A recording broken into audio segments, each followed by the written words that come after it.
Hi viewers, ಇವತ್ತು ಪೂರಿ ಸಾಗುನ ಹೇಗೆ ಮಾಡ್ಕೊಳ್ಳೋದಂತ ನೋಡೋಣ ಬನ್ನಿ. ಹೋಟೆಲೆಲ್ಲ ಹೇಗೆ ಕೊಡ್ತಾರೋ ಆ ಥರ ನೋಡಿ. ಮೊದಲಿಗೆ 4 ಆಲೂಗೆಡ್ಡೆ ಸಿಪ್ಪೆನೆಲ್ಲ ತೆಗೆದುಬಿಟ್ಟು ಈ ಥರ ಹೆಚ್ಕೊಂಡು ಅದನ್ನು 2 ವಿಷಲ್ ಕೂಗಿಸ್ಕೊಬೇಕಾಗುತ್ತೆ. ನಂತರ ಒಲೆನ ಹಚ್ಚಿ ಒಂದು ಬಾಣಲೆ ಇಟ್ಟು ಅದಕ್ಕೆ ಸ್ವಲ್ಪ ಎಣ್ಣೆನ ಹಾಕಿ ಸ್ವಲ್ಪ ಸಾಸಿವೆನ ಹಾಕ್ಕೊಂಡು ನಂತರ ಅದಕ್ಕೆ 2 ಹಸಿಮೆಣಸಿನ್ಕಾಯಿನ ಉದ್ದಕ್ಕೆ ಹೆಚ್ಕೊಂಡು ಹಾಕ್ಕೊಂಡು ಅದನ್ನು ಕೂಡ ಫ್ರೈ ಮಾಡ್ಕೊಬೇಕು. ನಂತರ 2 ಗಡ್ಡೆಯಷ್ಟು ಈರುಳ್ಳಿನ ಹೆಚ್ಕೊಂಡು ಅದನ್ನು ಕೂಡ ಚೆನ್ನಾಗಿ ಫ್ರೈ ಮಾಡ್ಕೊಬೇಕಾಗುತ್ತೆ. ಉದ್ದುದಕ್ಕೆ ಹೆಚ್ಕೊಂಡ್ರೆ ತುಂಬ ಚೆನ್ನಾಗಿರುತ್ತೆ ಇದಕ್ಕೆ. ಹಾಗೆ ಉದ್ದಕ್ಕೆ ಸಣ್ಣಗೆ ಹೆಚ್ಕೊಬೇಕಾಗುತ್ತೆ. ಅದು ಫ್ರೈ ಆಗಿದ್ದಾದಮೇಲೆ ಕರಿಬೇವನ್ನ ಹಾಕಿ ಅದನ್ನು ಕೂಡ ಒಂದು ಸ್ವಲ್ಪ ಹೊತ್ತು ಫ್ರೈ ಮಾಡ್ಕೊಬೇಕು.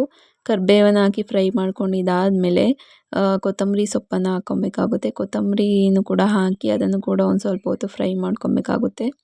ನೋಡಿ, ಫ್ರೈ ಮಾಡ್ಕೊಂಡಿದ್ದಾದಮೇಲೆ ಒಂದು ಸಣ್ಣದಾಗಿ ಹೆಚ್ಚಿರುವಂತಹ ಟೊಮೆಟೊನೂ ಕೂಡ ಒಂದು ಸ್ವಲ್ಪ ಹೊತ್ತು ಫ್ರೈ ಮಾಡ್ಕೊಬೇಕಾಗುತ್ತೆ. ಫ್ರೈ ಮಾಡ್ಕೊಂಡಿದ್ದಾದಮೇಲೆ ಒಂದು ಅರ್ಧ ಟೀ ಸ್ಪೂನಷ್ಟು ಅರಿಶಿಣನೂ ಕೂಡ ಹಾಕಿ ಚೆನ್ನಾಗಿ ಫ್ರೈ ಮಾಡ್ಕೊಬೇಕು. ನಂತರ 1 ಸ್ಪೂನಷ್ಟು ಖಾರದ ಪುಡಿ. ಇದು ನಿಮಗೆ ಖಾರ ಹೇಗೆ ಬೇಕೋ ಹಾಗೆ ಹಾಕ್ಕೊಳ್ಳಿ. ಜಾಸ್ತಿ ಬೇಕಂದರೆ ಜಾಸ್ತಿ, ಕಮ್ಮಿ ಅಂದರೆ ಕಮ್ಮಿ ಹಾಕ್ಕೊಂಡು ಅದನ್ನು ಕೂಡ ಚೆನ್ನಾಗಿ ಫ್ರೈ ಮಾಡ್ಕೊಳ್ಳಿ. 1 ಸ್ಪೂನಷ್ಟು ಧನಿಯಾ ಪೌಡರ್, ಅದನ್ನು ಕೂಡ ಒಂದು ಸ್ವಲ್ಪ ಹೊತ್ತು ಫ್ರೈ ಮಾಡ್ಕೊಂಡು ಒಂದು ಸ್ವಲ್ಪ ನೀರನ್ನು ಹಾಕ್ಕೊಂಡು ಒಂದು ಸ್ವಲ್ಪ ಹೊತ್ತು ಕುದಿಸ್ಕೊಬೇಕಾಗುತ್ತೆ. ಆಮೇಲೆ ರುಚಿಗೆ ತಕ್ಕಷ್ಟು ಉಪ್ಪನ್ನು ಹಾಕ್ಕೊಂಡು ಅದನ್ನು ಒಂದು ಸ್ವಲ್ಪ ಹೊತ್ತು ಕುದಿಸ್ಕೊಬೇಕಾಗುತ್ತೆ. ಕುದಿಸ್ಕೊಂಡಿದ್ದಾದಮೇಲೆ ಆವಾಗಲೇ ಏನು ಬೇಯಿಸ್ಕೊಂಡಿದ್ವಲ್ಲ ಆಲೂಗೆಡ್ಡೆನ ಚೆನ್ನಾಗಿ ಸ್ಮ್ಯಾಶ್ ಮಾಡಿಕೊಂಡು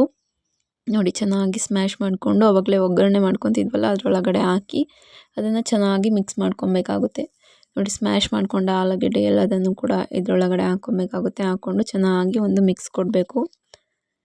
ಚೆನ್ನಾಗಿ ಮಿಕ್ಸ್ ಮಾಡಿಬಿಟ್ಟು ನಿಮಗೆ ಹೇಗೆ ಎಷ್ಟು ತೆಳ್ಳಗೆ ಬೇಕೋ ಅಷ್ಟಿಗೆ ನೀರನ್ನು ಹಾಕ್ಕೊಂಡು ಅದನ್ನು ತೆಳ್ಳಗೆ ಮಾಡ್ಕೊಬೇಕಾಗುತ್ತೆ. ನಂತರ ಅದರ ಜೊತೆಗೆ ಕಾಂಬಿನೇಷನ್ ಆಗಿ ಪೂರಿ, ಚಪಾತಿ ಇದ್ರ ಜೊತೆ ಎಲ್ಲ ತುಂಬ ಚೆನ್ನಾಗಿರುತ್ತೆ ಸರ್ವ್ ಮಾಡಿದ್ರೆ. ನೋಡಿ, ಹೀಗೆ ಆಗಿರುತ್ತೆ. ಓಕೆ ಫ್ರೆಂಡ್ಸ್, ಪ್ಲೀಸ್ ಲೈಕ್ ಮಾಡಿ, ಶೇರ್ ಮಾಡಿ, ಸಬ್ಸ್ಕ್ರೈಬ್ ಮಾಡಿ. Thank you.